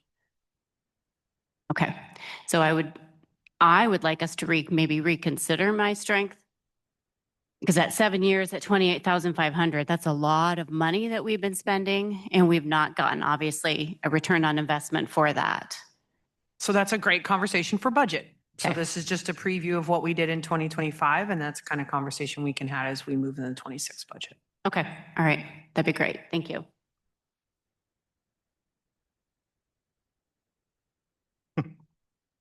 Okay, second area, promoting integration across the system of care. These are a series of initiatives where collaboration and multidisciplinary approaches to treatment or projects are priorities. So the first is assertive community treatment. The county has supported the Burton Ash Assertive Community Treatment team for several years. Funding was paused, as we've shared with you last year. We have not started that. And next week, I hope to bring a proposal for how to redirect the funds that we're supporting assertive community treatment for a justice-involved housing project. So that's just a preview of next week. Data integration and collaboration. In the past, we have supported LDC Public Health, who led some initiatives to work cooperatively with KU to build a data repository. That's a project that is no longer happening. A lot of our emphasis is on developing and improving the capacity of MyRC. And so you will not see the $30,000 line for data collaboration with public health in the upcoming request. The Douglas County Crisis Line, our partnership with Headquarters, has had an interesting history over the last couple of years. Last year, we budgeted dollars to be available based on Headquarters' progress and capacity. You'll be hearing a presentation from Headquarters next week about where they are as an organization, where the Douglas County Crisis Line is in terms of fielding calls. But we held capacity in the budget for the Douglas County Crisis Line. Lived experience integration. We have a number of initiatives that support peers in agencies and settings where peer support does not exist. So for example, we have peers at Just Food, we have peers at Family Promise, we have peers working with the homeless response team.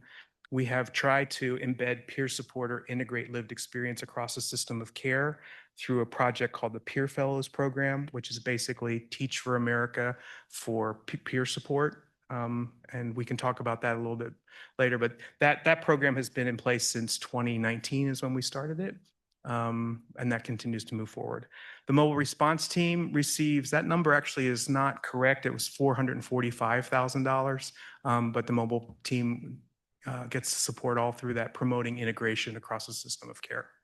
Supportive housing also falls under that integration space. And as Sarah has shared in the study session, last year there were significant contributions made to try to build our supportive housing capacity. So $2.8 million in capital support for a variety of projects, and then ongoing operational support to continue working with Artists Helping the Homeless, to provide operational support for the Housing Authority on the Recovery Campus, Tenants to Homeowners, Bert Nash's Transitions Program.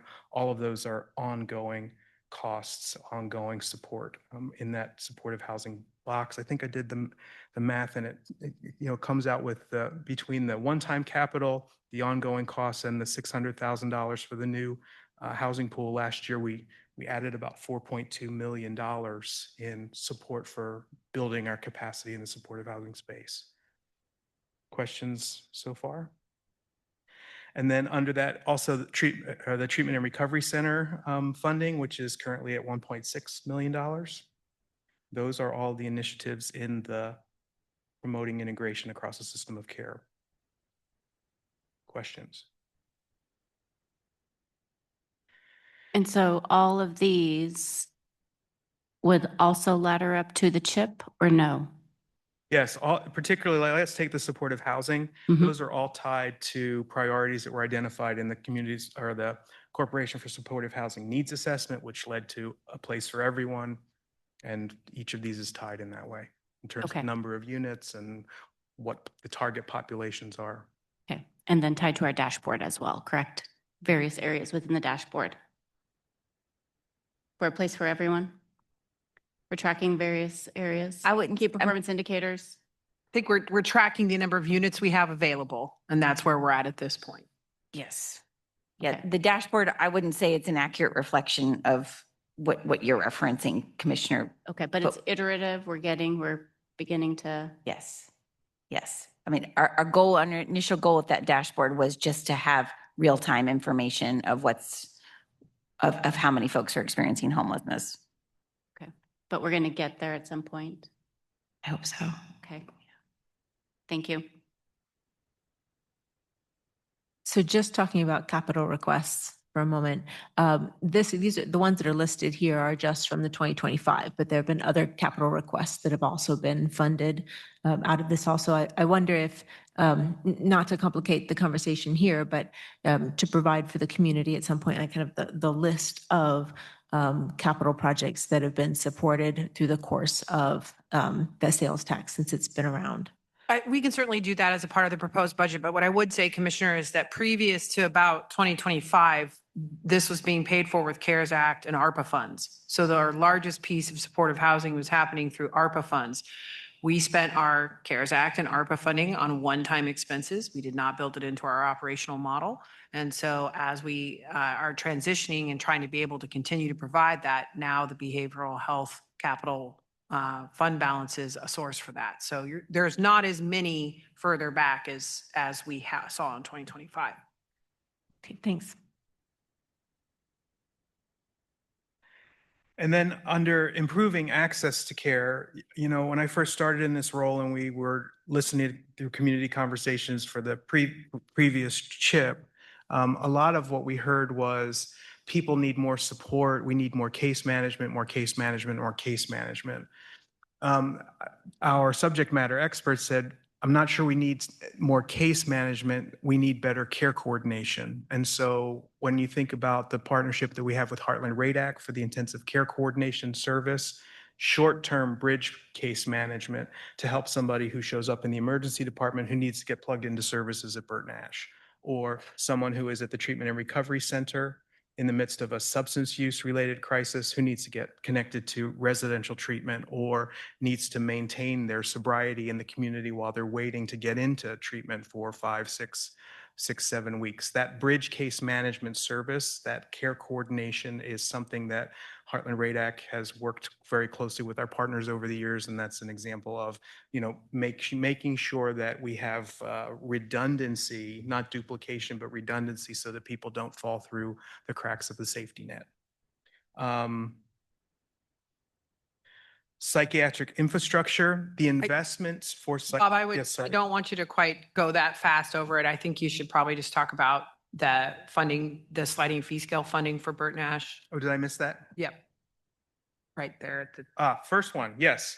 So the behavioral health projects budget currently provides $1.3 million, nearly $1.4 million to offset the sliding fee for people who are uninsured and underinsured at Bert Nash to make sure that they are not denied services because they can't afford to pay for those services. So sorry I missed that. Then the care coordination service.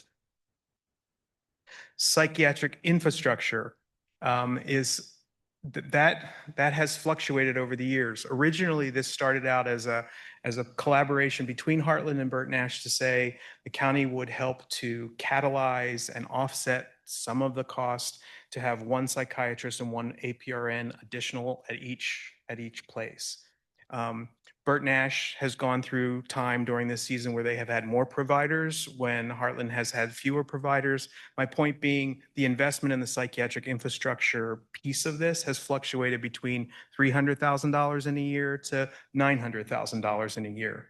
Last year, Heartland and Bert Nash said we would like and appreciate it if the county would consider this and look at our overall operating costs for our whole psychiatry and med services program, and consider the investment that you make in relation to the percentage of the overall operating gap for that service. So that's kind of how we adjusted that. It plays itself out. We don't want to be just providing operational support without any clarity about how exactly that's tied to providers and visits. So like at each place, at Heartland and at Bert Nash, we provide, I believe it's $278,000 in funding for named providers.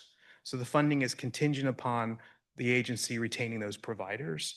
And then in addition to that, there is additional capacity for the cost, offsetting the cost of med services. At Heartland currently, we are just supporting part of the salary and benefit costs of one new provider. Questions on that? This has been a tremendously impactful investment over the last 5, 6, 7 years. The number of visits, the number of encounters, the reduction in wait times, the reduction in no-show and cancellation rates, the collaboration and the support of the county, the partnership has been really impactful. Thanks to the leadership, particularly Dr. Dotson at Bert Nash and at Heartland, and the whole team. So then the county is billed for the financial support to offset Bert Nash's sliding fee scale for the uninsured and the underinsured? Yep. They bill like a 1/12 of that Okay, monthly. all right. Thank you. Is there any other entity that the county offsets? Yes, and you lead us into the next piece of this, which is substance use treatment. So when we first started working with a smaller group of partners, Bert Nash was our mental health partner and DECA was our substance use partner, but agencies have grown, integrated care is different. And so when we started this, Heartland was the only place in town that was doing medication-assisted treatment for SUD. We now have a variety of partners who can do similar things, and that's why last year we said, let's take these individual agency allocations and pull them back into a substance use treatment bucket, which would subsidize and close the gap for uninsured individuals who are receiving treatment at Heartland, DECA, Mirror, and some dollars for Heartland Radac also. So let me change my slide because I think this will help you to visualize it. So this is what we asked for support from the partners and are very grateful for the cooperation and collaboration that got us to how we are providing allocations to be able to provide for agencies' abilities to say yes to a patient when they don't have access to federal block grant dollars. So medication-assisted treatment dollars are currently divided between DECA and Heartland Community Health Center. DECA, MIR, and Heartland RADAC have dollars allocated for residential treatment and intensive outpatient treatment. And then detox services, DECA was getting the bulk, I think all of the detox services dollars prior to this year. And now MIR is a partner that we're working with quite closely.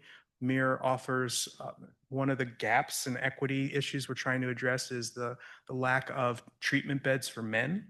We have no treatment beds for men. I mean, that's not 100% true anymore with Avalon, but in terms of our populations that, the vulnerable populations that we're trying to serve, MIR has beds in Topeka and Kansas City Metro. And so this is kind of an evolution, an iterative step that we took last year to try to divide the dollars equally among partners, but we will come back now in Q3 and take a look at what has actually been billed and what actually has been spent, and then kind of recalibrate based on what the data is showing us. And from a county, sorry, Commissioner Dorsey, from a county perspective, are we showing how our partners are working together to address substance use disorder? Yeah, I think we've had a number of presentations, and we will continue to update the commission at work sessions where we dive into how these pooled dollars and how all the partners are working together. So we've had a couple work sessions on it, and we'll continue to do so. And I really appreciate the work sessions. I think they've been extremely helpful. I'm just wondering I'm going to go back to a dashboard, from a dashboard perspective, if we have anything out there that community members can then go back to and like visualize and or filter. I know Not that the sheriff has a great dashboard. This is an aspiration. This is really the first year of pooled funding. Okay. So it's really aspirational. Okay, but so something that we're working aspiring towards. to. We're aspiring to. Okay, thank you. But go ahead. I know I'm sorry. MIR is connected with Cardinal. Are they serving any other residential places? Yes, MIR is working collaboratively with Heartland, from what I understand, or there's partnership conversations going on there. They also are providing, they have been able to make a big contribution toward door-to-door access from TRC to a residential treatment bed for men in not having to go to Wichita, which is what we've been doing. So we are seeing a dramatic impact in the first quarter and a half. I mean, it's been 6 months. So we're not ready to make sense of that yet, but I do think we have the data to start having those conversations. Did that answer the question, Commissioner Dorsey? Okay. I'm going to go back.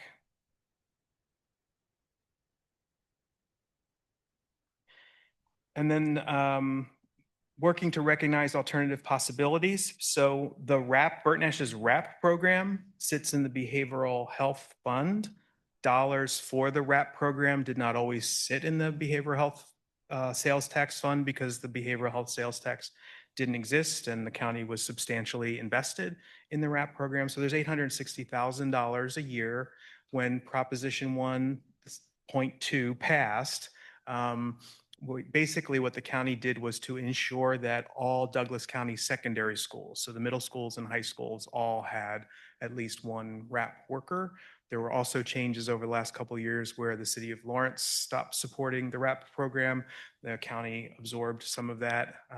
So the RAP program and RAP program funding is something that has fluctuated and iterated over the course of time. So those were the priorities from last year and kind of how we broke them into sort of categories and areas. And the last thing I'm going to show you then is this was all done under the last iteration of the CHIP. We have a new iteration of the CHIP. And I'm just going to pull up the sort of the main slide here. I'm going to hit.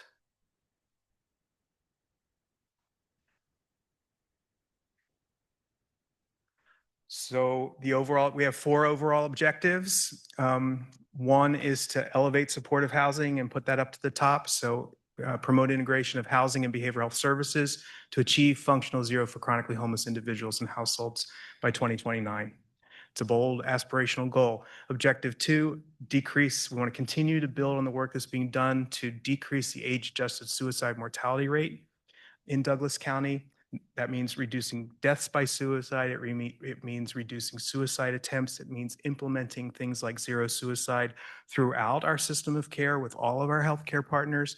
I'm very excited about the leadership that's come from Lawrence Douglas County Public Health on this issue, the new zero suicide coordinator. I look forward to coming and sort of giving you an overview of just the work that we're doing on this objective, because I think we have a pretty powerful story to tell. And it's interesting to see how the trends are headed in the right direction over the last 5 or 6 years. Reducing the drug overdose mortality rates in Douglas County. We have not initiated an SUD needs assessment, which we built into the budget and funding last year, because the state of Kansas SUD needs assessment for the state was delayed in being completed. I would anticipate and like to do that and set that as an aspirational goal for 2026, so that we can really look at how we're funding and investing in SUD treatment services in relation to what is the data telling us about the need in Douglas County, because it's different here. And then reducing chronic absenteeism rates. So this is kind of the youth prevention objective that we're elevating front and center. We got a lot of, I think, reasonable critique and criticism and feedback from the community that the last iteration of the CHIP in behavioral health was very focused on adults in crisis.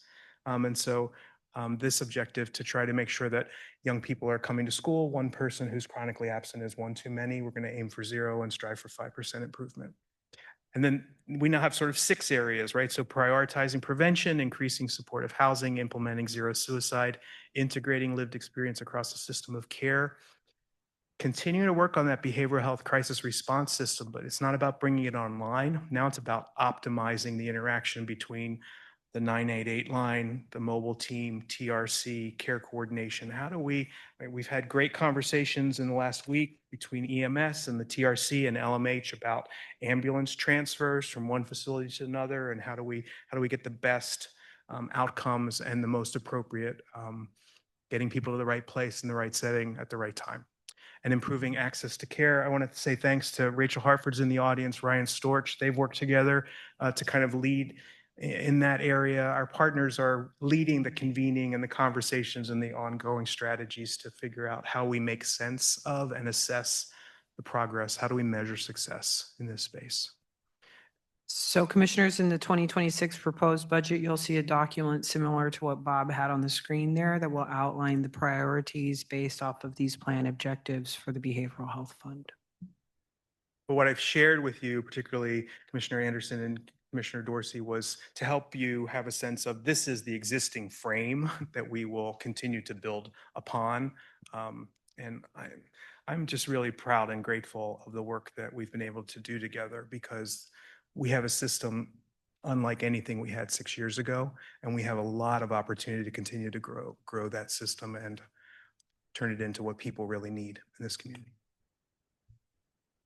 I guess one of the things that I'm kind of struck by, kind of looking back over the conversations we had in 2025 for the 2025 budget, which is the cycle we're in now, of how many of the partners there who are key and integral partners either didn't exist in Douglas County when the sales tax originally passed, or didn't work in the behavioral health space in this extent, like how much that ecosystem has really developed since those initial conversations. I know one of the things I hear in the community is, we wanted to know what the plan was from the beginning of the sales tax. And I think there was so much of the good that's being done with both those dollars and the property tax dollars that also support behavioral health overall. I don't know that we could have anticipated, because those partners have risen to the occasion or decided to work in Douglas County because of the opportunities that this has afforded.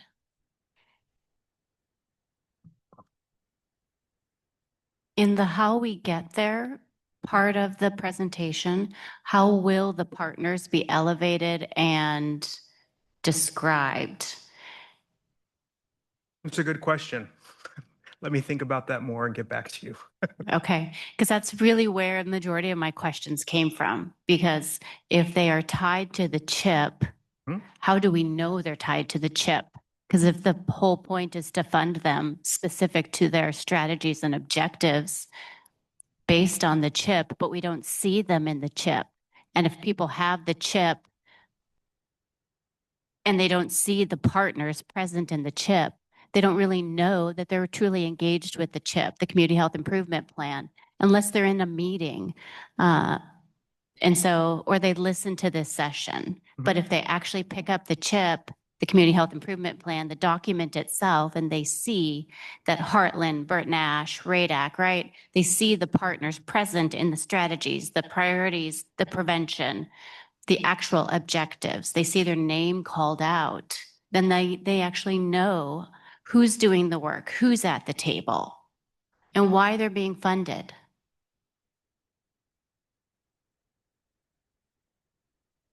I think one of the, if I can kind of tag on to that also, as I've been in budget cycles here for just a short amount of time, is how helpful it's been when we're evaluating proposals from partner organizations when they are kind of self-identifying with a community plan like the community health plan or others, so that we're starting to use the same language. And that's been evolving even over the budget cycles that I've been involved in. And whereas some felt like they were kind of working in their own silo, and that's the way the proposal would read, and really wanting our forum of budget to be a way to kind of elevate that we value when they work together, that we value that ecosystem as a whole, and that one tool for that is to tag into the community health plan, and use that kind of same language and structure so that we all know how to be pulling together. So I think through the course of the conversations that we have here that with the Douglas County Commission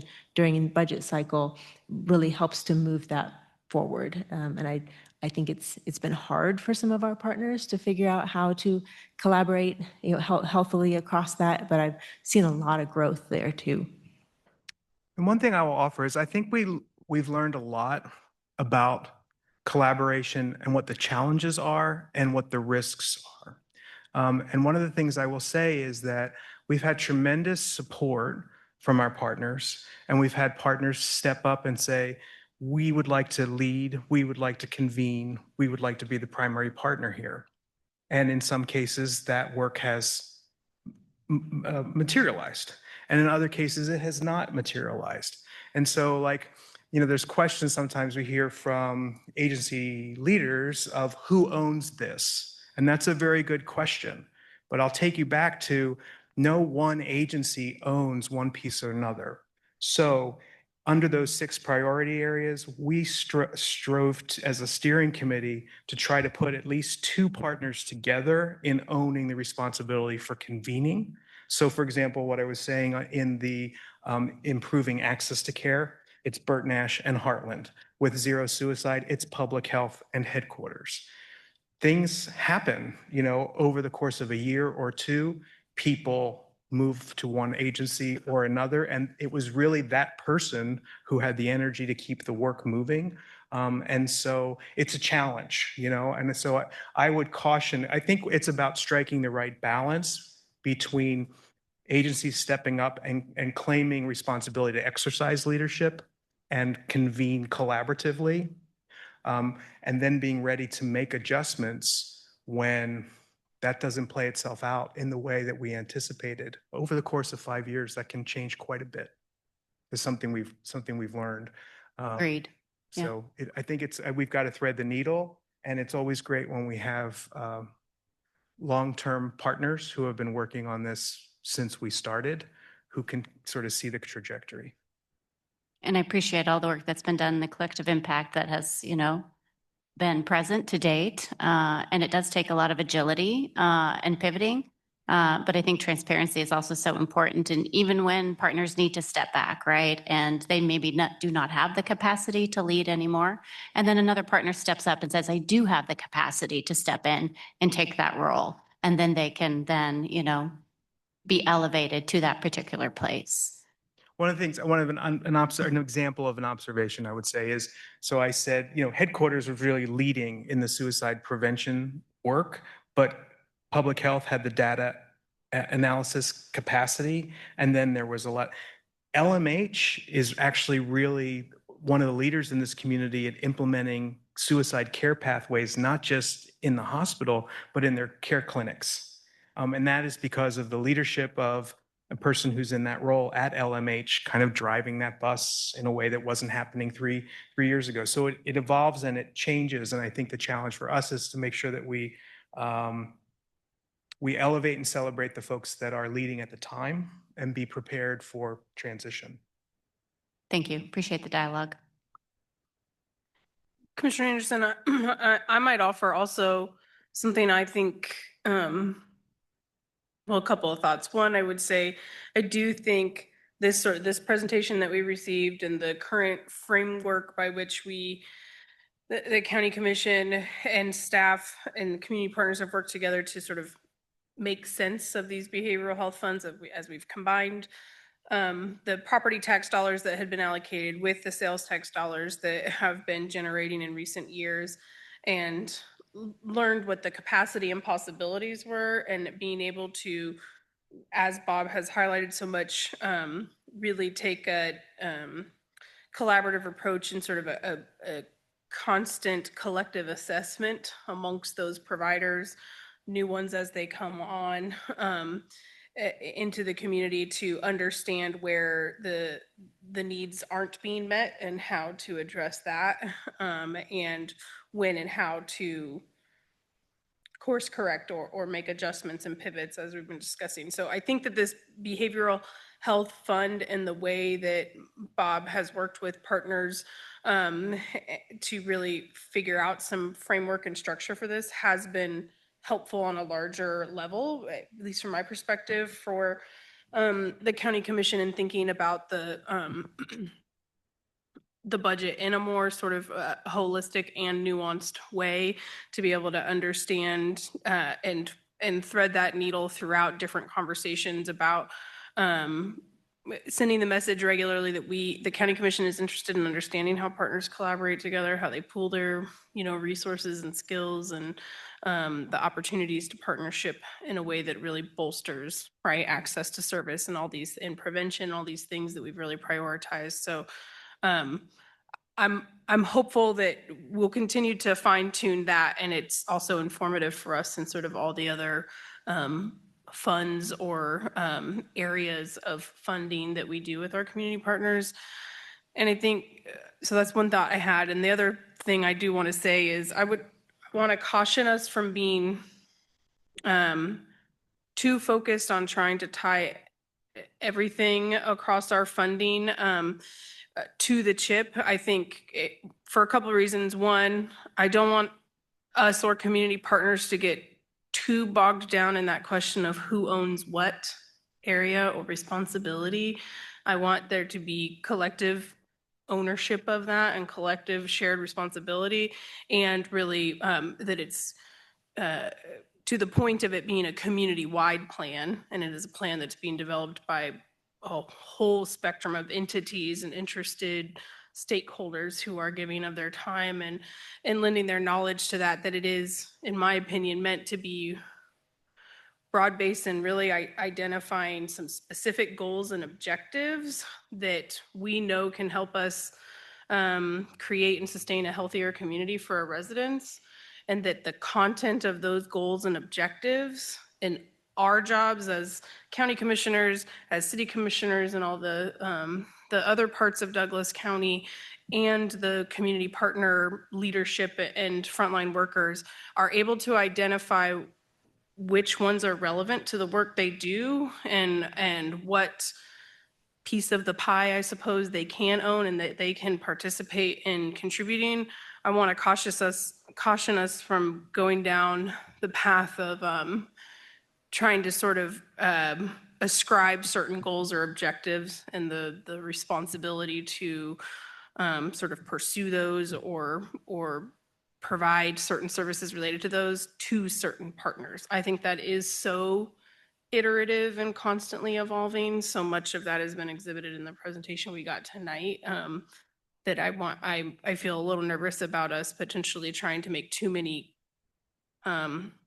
really direct connections, if that makes sense. And in part because there are so many other partners, including other funding partners involved in that, right? And so I want that to stay a really broad-based, community-driven conversation about what are the things we know could help improve that holistic, integrated overall healthcare access and healthcare outcomes for our community. And we're more focused on the content of that. And then through all these other convened conversations that happen amongst community partners related to the work they do day in and day out, that they are using that as a tool to reference how to enhance their work, how to change their work, how to build on what we've already established. I just offer that for however helpful it is to you. Thank you, Commissioner Reid. It is helpful. And I guess I want to clarify that if we are tying our funding to the CHIP for the partners, that is where I would like to see the connection in the CHIP, that we see the partners in the CHIP based on their funding to the strategy so that we can understand how they are tied to the community health improvement plan.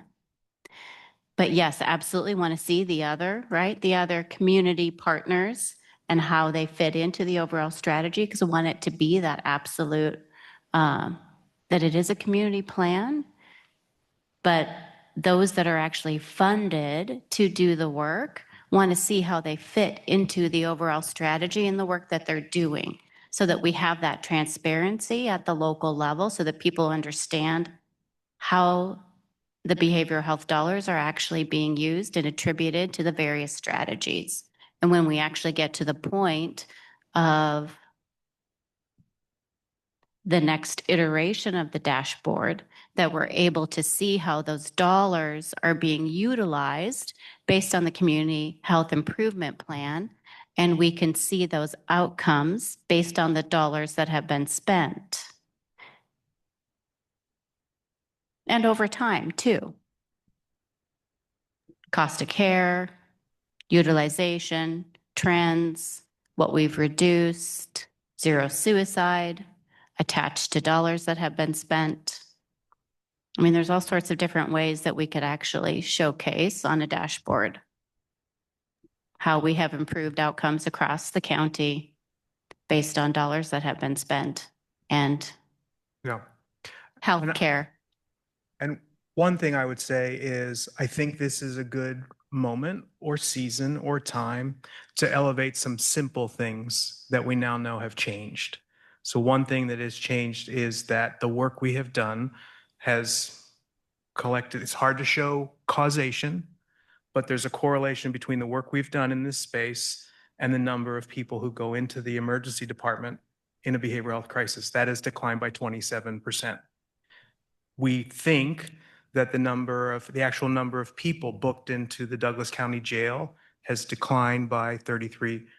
There are some big numbers that we might start elevating on a simple dashboard to say some trends are changing. The suicide mortality rate in Douglas County, there's an interesting trend over the last five years. We're not telling that story well, and we're not creating the visualization of that well yet, but this is the time where we actually know what the numbers are and we can start to do that work. That'd be great. Yeah. This Commissioner Kelly, I really appreciate this conversation and just looking at the CHIP. I mean, one of the things that I'm so encouraged by is the 30 plus partners that are part of that working group for the behavioral health plank. And I'm encouraged because sometimes while it feels heavy for the county commission and the work that we do in the behavioral health space, that encourages me that there are other people out there putting their resources, their ideas towards a community determined set of goals. So while we may say we're putting money towards zero suicide, LMH is putting resources to it as well. So is the school districts all over the county. And I want to make sure that we are appreciating everyone's community collaborative effort towards those goals. And as I think I heard Bob say at the beginning, it's not Douglas County's chip, it's our community chip. And all those organizations that are part of that working group are using that document to inform their strategies. I remember just a couple of years ago that there was a granting opportunity with one of our school districts, and they picked up the chip and used it as a way to qualify, write, and eventually receive significant dollars of support to the school district based on the work that working group had done. So I get really excited about that. Sometimes I think we want to, it feels like it's the county's job to do behavioral health. And I don't think anybody's saying that, but I think it's important to remember that it is our behavioral health is our entire community's responsibility to do together. And many of the funding streams and the resources that come to it come from across the county, not just Douglas County government and the taxpayers of Douglas County. Commissioners, other questions for Bob?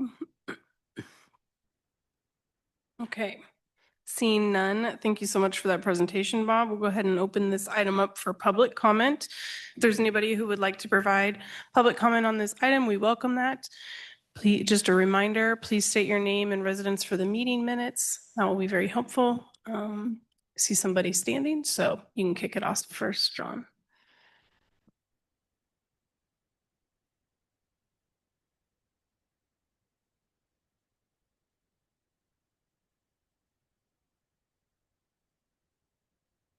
John Ems, Lawrence. That was a great conversation. I appreciated all of it. I know how hard it is to balance out a multitude of partners. I would like to twist a little bit on a different theme, related, obviously. A fully functioning system of care requires a system level set of metrics to measure goal attainment. And if I could just focus on the homeless program for a moment, the homeless program metrics would show the progress toward functional zero, which is a system level metric. That requires measuring the success of the combination, if you will, of treatment and services, those programs for each homeless category, tracking progress towards becoming self-sufficient. The commission has a near real-time count of homeless. That's great. That's a vast improvement over the point-in-time metrics that we, I guess, taxpayers were dependent on. The commission has a set of homeless descriptive categories that were published in the Douglas County Supportive Housing Needs Assessment in 2022. On page 10, there's a long list. Some of a few are those coming out of justice settings, those coming out of foster care, intellectual development disabilities, individuals in mental health treatment settings. There are many, many others, addiction, abuse. Each of those published categories are not currently represented as dashboard counts, yet they do make up the totals that we're seeing in the dashboard. They need to be there. Each of those categories would require service treatments, either strictly services or treatment, a program to diagnose, treat, and correct the underlying causes of the homeless condition, like addiction or abuse. Commission partners are required to provide those services per the MOU. What may be missing currently is the commission should require that the partners, that they receive from partners, the progress of these homeless categories as they complete or exit the service treatment combination. So it's like a progress report. They enter, they get treated, there's categories of treatment or categories of service, and they leave either completing it and returning to society or cycling around. The success metrics should be reported within the dashboard so the commission can manage the use of funding resources, the commission partners themselves, and make it transparent to the taxpayers. Thank you. Thank you, John. Is there anybody else who would like to provide public comment? Just a quick reminder for anybody who's maybe joined us online, if you wish to provide public comment, please raise your hand virtually.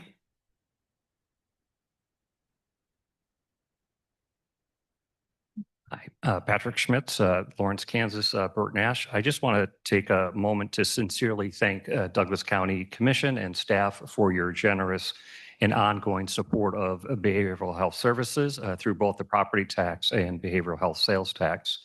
Your investment has made a meaningful impact on the lives of so many in our community. We are also deeply grateful for the citizens of Douglas County whose property tax and sales tax helps make this possible. Thank you also for bringing clarity to the plans for the future use of these funds. We value the strong partnership and are committed to working collaboratively towards the advancement of shared goals and missions. So thank you. Thank you, Patrick. Anybody else in the room that wishes to provide public comment on this item? All right, seeing no takers, any virtual hands, Sarah? Yes, Sherilyn, I'm going to allow you to talk. You can provide, you're in the panel and you can come off mute and provide your public comment.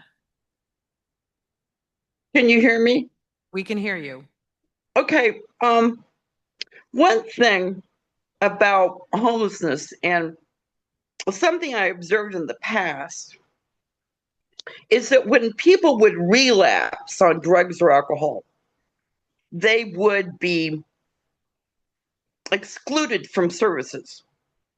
Or, you know, the idea was that, well, if they've relapsed, and Burt Nash said to do this, just to make them go where? I didn't know. And I know some people died that way. And I just wonder, are we going to have some kind of housing for people with substance abuse problems so that if they do, and it happens, we don't want it to happen, but people do relapse. It's, for many, it's a lifetime struggle. It's not, you get treatment and then you're over with it. We wish it could be that way, but for many people, it's a lifetime struggle. And I would like to see housing or help so that people, when they relapse, are not thrown to the wind again and have to start all over, and hit bottom again and go through this whole thing. That you need housing so that if somebody relapses on drugs or alcohol, they can still have some housing. I know that's controversial, but I do think that that would help the community, because I know that people are upset about having people with substance abuse problems, camping here and there. And I would also say, but I know that people are working on this, but even in these recent storms, I went up to the Quick Shop right where I live, and there was some poor soul laying there in between the trash can and the side of the building, and it was about ready to hail. And that guy was just laying directly on the cement. It was like a sad sight to see. And during the same week, I went down there in front, and the Methodist Church is very kind to the homeless. There was some guy sitting there with his head down on his lap, just in a little alcove, trying to keep from having, the rain fall on him. And I know you're working on it, but I'll tell you, when you see people in such a bad shape that they're lying down directly on the cement, it's just, you just wonder what's going on with somebody, that they're in such bad shape that they want to do that or feel like they need to do that. I called the police about that one guy, and they said, well, there was only 2 or 3 spaces left at the shelter. And I have talked to some unhoused people, say they really like, I don't know where, but to have more of a voice in what is going on in this community. And because a lot of money is being collected here and there. Thank you, Sherilyn. That's time. Yep. Okay, thank you. Thank you for your comment. Anybody else online, Sarah? Okay. All right, we'll close public comment and bring this back to the commission. This is informational only as a non-action item this evening, but commissioners, I'll open it up if there's any further comments you wish to make before we move on. I I think it's been a good conversation. I think we'll have even further conversations as we could look at budget and look at, what partners are proposing and for supplemental requests and such within these programs. I just think it's really important for the community to kind of hear that the sales tax provides that $6.6 million in ongoing funding.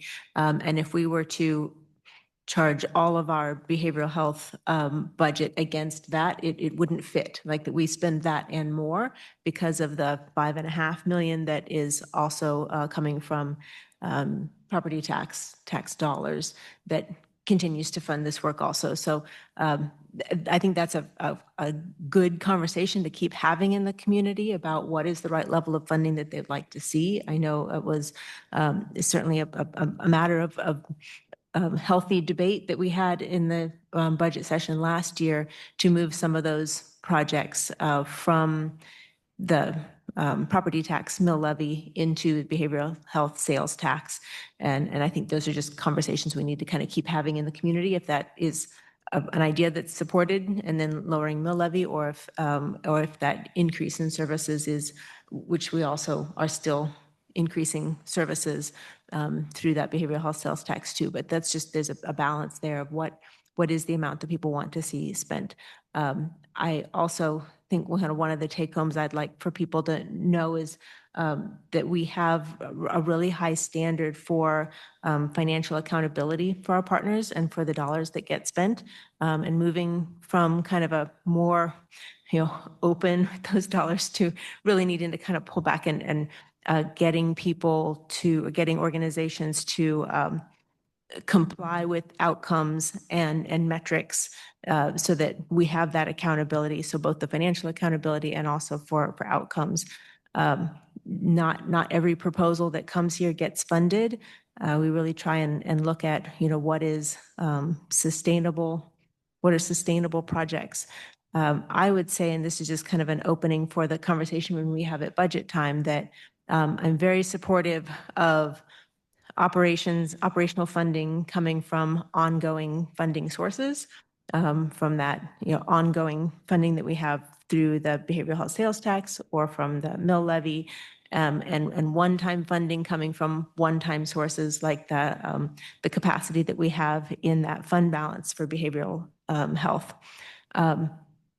I wouldn't necessarily say that can only be capital projects. I think that I would be open to organizations talking about, like, this is a one-time funding project that moves the needle, that changes our ability to be sustainable. So, and I think we've had some things like that. We had like the,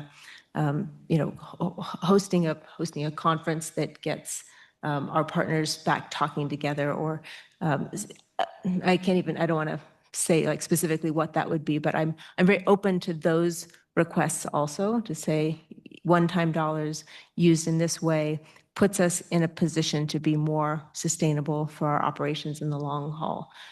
Capital projects easily fall under that, but I could certainly be persuaded by other arguments also. So I'm just open to that. But I do think that I'm really proud of the ARPA decisions that were made, which were made before my time here, to make sure that those one-time dollars, really the vast majority of those went to one-time expenses that help move the needle in our community for the things that we care about. So. Thank you, Commissioner Willie. I just appreciate the progress report, and it's really helpful to look back at the decisions we made and a lot of the changes that occurred during our budget process last year, and to have that right now in advance of our budget process this year, and excited and eager to hear other commissioners' perspectives about that, and to be able to see all those proposals and possibilities for us to consider together. So thank you for the overview, Bob, and thank you for the good dialogue so far, commissioners. I'm excited for more. Any other comments before we move on? Okay, seeing nobody unmute, so we will close that agenda item and move on to our next agenda item, which is an executive session. And I've got a special motion to read for that. And Commissioner, I'm going to ask you to add to the council for that Jeff Hyman in addition to Leslie Miller. Thank you. Um,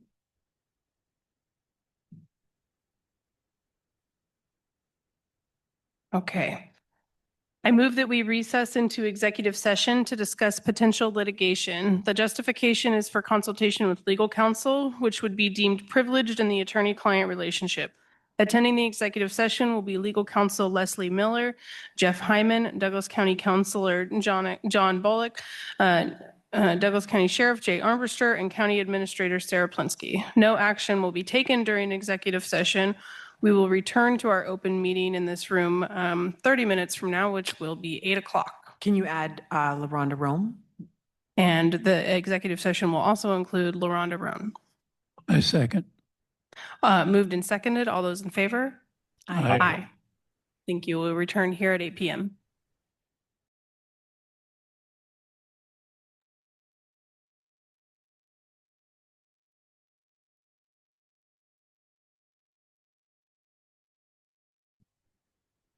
Hey, welcome back.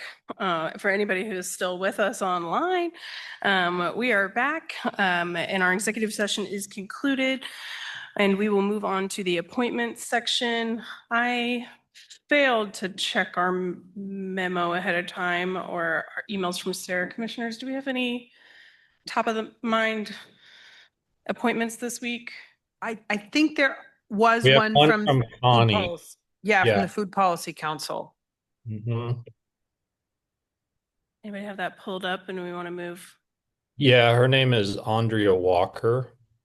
Oh, yes, Just that's food. right. Thank It's you the for the general reminder. appointment. Just for sure. I'm very happy to have Andrea Walker continue there, but I also haven't spoken with her. I assume we already heard from Connie that Yeah. Andrea The is Food willing Policy, and yes, Food Policy Council vets those. I would make that motion if you would like. That sounds great. I move to approve Andrea Walker to continue on the another term Could be on a new the appointment. a new appointment, sorry, a new appointment to the Food Policy Council. Second. Great. Moved and seconded. All those in favor? Aye.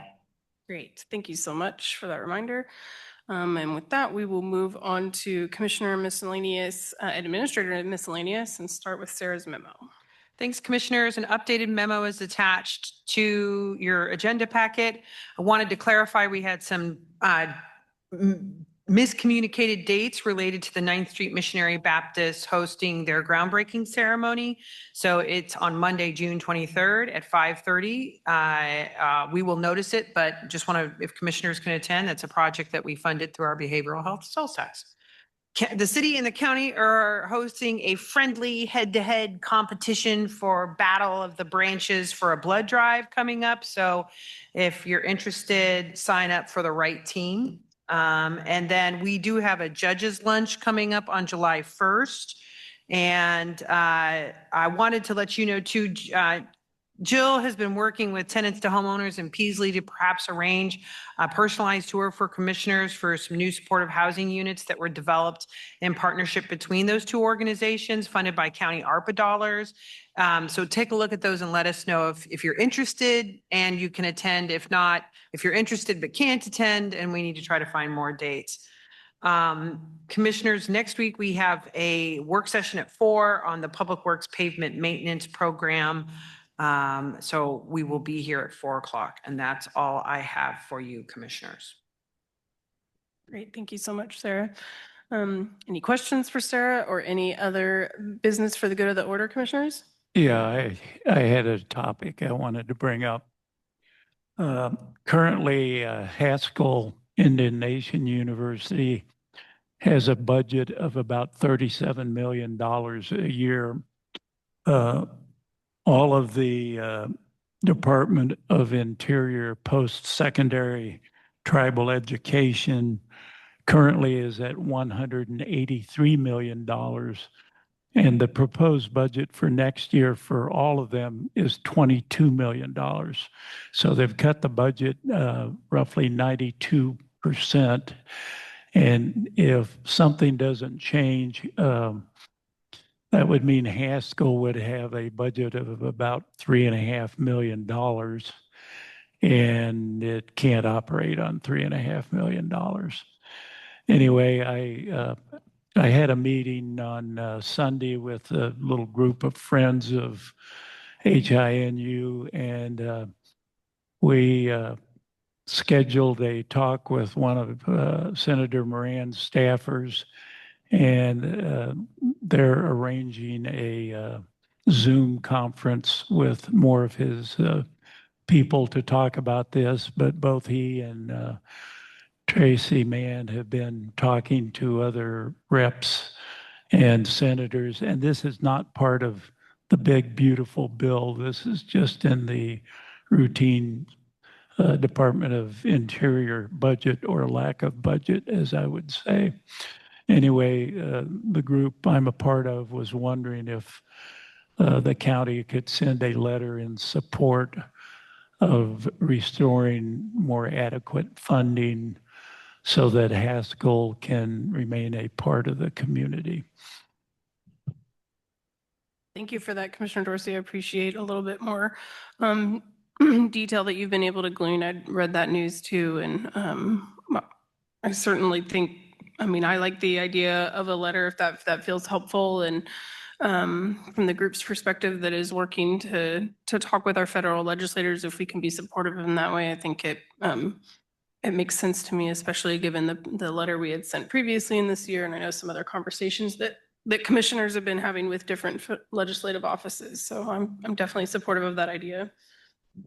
Also, that's a very consistent message. I mean, Haskell is currently underfunded, woefully underfunded at the 37 million. So it's really cruel to think of that cut for, across the mission, but specifically to Haskell. So if we want to do like we did with the other letter and assign 2 commissioners to work on that, I'd be happy to work with Commissioner Dorsey if that was wanted. Agreed. In support as well. I'm happy to support the letter in any way. I think that'd be great. I appreciate Commissioner Willie and Commissioner Dorsey if you would draft the letter for us to review. Does that sound right, Commissioner Dorsey? Are you willing to co-write with me? Yeah, that's Okay. fine. Please let staff know how we can assist in any way. So once you start getting it together. Thank you. Thank you for that. Any other miscellaneous items or news for the good of the order? Okay. We are adjourned. Have a good night, everybody.